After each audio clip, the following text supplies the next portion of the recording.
This last week, while being stuck at home sick, I subjected myself to watching two of the worst, not just adaptations, but two of the worst movies ever made. Dragon Ball Evolution and The Last Airbender. But I want to know, which movie is worse? To get to the bottom of this, I did my best to watch these movies with as little bias as possible. Which is really hard to do because, as everyone knows, these movies butcher their respective source material. For these studios to be given a plethora of gold material to use and then to produce such garbage is honestly astonishing. But again, I will be analyzing these movies with as little bias as possible. To determine which movie is worse, we're going to take a look at the good and the bad. The dialogue and the writing, the action and fight choreography, all of it. And if you care at all, this video is going to contain spoilers. Let's start with Dragon Ball Evolution. Dragon Ball Evolution follows the story of an 18-year-old Goku who must stop the evil Lord Piccolo from using the Dragon Balls to rule the world. Let's just get started with the bad. Not only is this a terrible adaptation of the show Dragon Ball, it's overall just a terrible movie. The action sequences made me feel like I was watching a Disney Channel original movie, and that's an insult to Disney Channel movies. This is supposed to be a movie about martial arts, and the only fighting styles we see are the same generic blocks and kicks thrown in the exact same manner every single fight scene. Not one fight scene or weird wispy ki blast felt impactful at all. Speaking of wispy ki blasts, the final level of airbending technique is the Kamehameha. I'm sorry, bending? Bending? Bending the elements? What is this, Avatar? The use of ki in this movie feels like an insult. Instead of a ki wave or a blast, it looked like and felt like a ball of flames, which to me takes away the impact that ki and energy is supposed to have. The dialogue in this movie made me want to tear my eardrums out with a rusty spoon. Everybody at school treats me like I'm nothing, Grandpa. You're special, Goku. No, I'm different.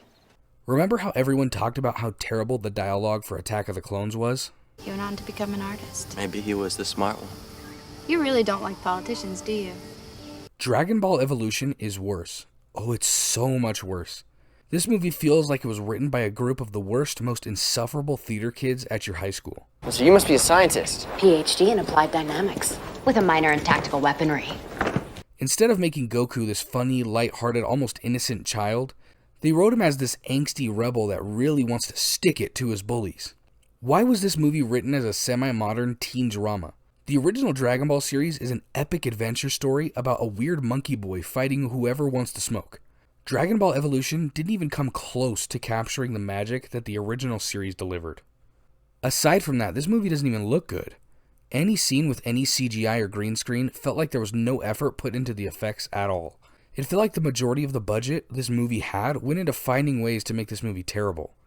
When Goku uses Piccolo's offspring to jump through the lava to get to the next Dragon Ball, it looks worse than the CGI in the Spy Kids movies. And those movies just look terrible even by mid-2000 standards. The fight scene between Piccolo and Goku at the end especially looks terrible. The green screen behind them while they wildly swing at each other is not only a terrible camera angle, but looks like they're standing in front of a projector like in the old days. Really, this movie just wasn't enjoyable at all. Even when it first came out, I was in middle school, and even then, it felt like this movie just sucked. There's so many other things I could go over that solidify this as one of the worst movies ever. There were a few decent things that stood out to me though.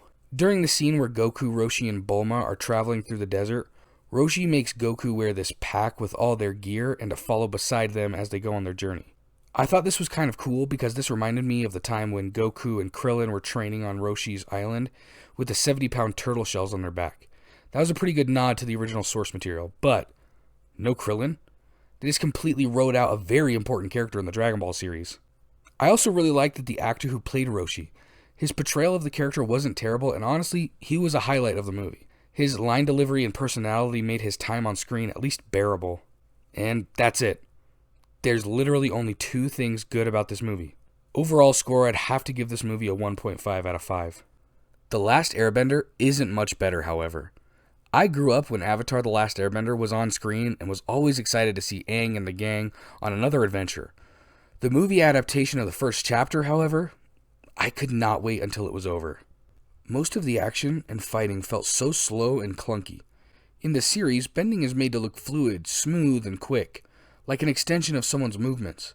I understand they were trying to connect the bending to more of the real-life martial arts that they're based around, but everyone's movements felt like they were moving in slow motion. On top of that, the impact bending had on enemies was so unimpressive. Any time when Aang was on screen and used his airbending, it would just kind of knock over his opponents, like a small gust of wind. And then when we got introduced to the first earthbending village, the earthbending lacked any sort of power. The bending felt so lame. It lacked any sort of impression and made it feel like the production crew was scared of making this action movie have any action.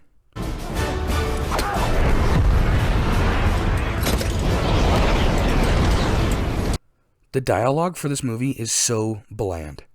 Any emotional writing is quickly shot down because of the lack of delivery behind it. In the show, we are introduced to our main characters and they quickly form a deeper bond and make you feel the companionship behind the words they're saying. The Last Airbender, on the other hand, any scene that was supposed to portray tension or excitement felt as if the actors didn't even want to be there. My name is Aang. And I'm the Avatar. Along with that, it felt as if every character interaction felt forced and unwarranted. When Katara and Aang are on screen, it felt as if the movie is trying to shove this budding relationship down our throats, but no justification as to why they're into each other. The beginning of the movie felt so rushed that it made me wonder why Sokka and Katara would even agree to help Aang in his journey to becoming the Avatar. Another issue I had with the writing was the comic relief, or the lack thereof. Any comic relief there was felt so forced and had some terrible delivery. The show did so well in the comedic department. Sokka was the comic relief. Aang was a funny preteen. But this movie again failed to deliver even a fraction of what was expected. That's right, I'm Sokka. It's pronounced with an aka. Young ladies, I rocked ya. Now, despite all of that, The Last Airbender did have a few redeeming qualities. The movie still isn't great, but these things stuck out to me. The sound design and score of the movie still hit really well. They did a good job putting the music in the right place to bring some emotion to the story.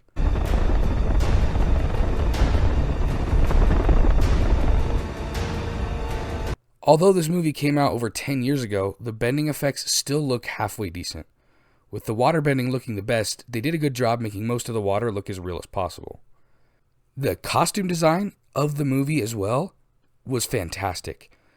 They did a halfway decent job making everyone's costumes look as similar to the TV series as possible. And of course, Dev Patel is amazing as always and forever. Overall, The Last Airbender gets a 2 out of 5. With a flat, rushed story, this was definitely a really tough watch. But what do you think? Which is worse? Dragon Ball Evolution or The Last Airbender?